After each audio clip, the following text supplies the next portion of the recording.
திமுக கூட்டணியிலிருந்து விலகி இருக்கக்கூடிய தமிழக வாழ்வுரிமை கட்சித் தலைவர் வேல்முருகன் என்டிஏ கூட்டணிக்கு செல்ல மாட்டோம் எனவும் தெரிவித்திருக்கிறார்.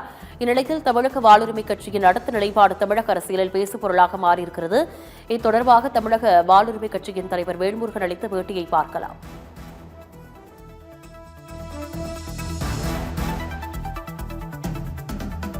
நாட்டை மதத்தின் பெயரால் பிளவுபடுத்துகிற, மதத்தின் பெயரால் மக்களை கூறு போடுகின்ற பாரதிய ஜனதா என்கிற அந்த என்டிஏ தலைமையிலான கூட்டணியில் தமிழக வாழ்வுரிமை கட்சி இடம்பெறாது என்பதை அதிகாரப்பூர்வமாக நான் அறிவிக்கிறேன். அதனால நீங்க உடனே சீட்டுக்காக வேல்முருகன் பிஜேபியோட கூட்டணிக்கு போயிடுவாரு, அங்க போயிடுவாரு, இங்க போயிடுவாரு, அதெல்லாம் கிடையவே கிடையாது.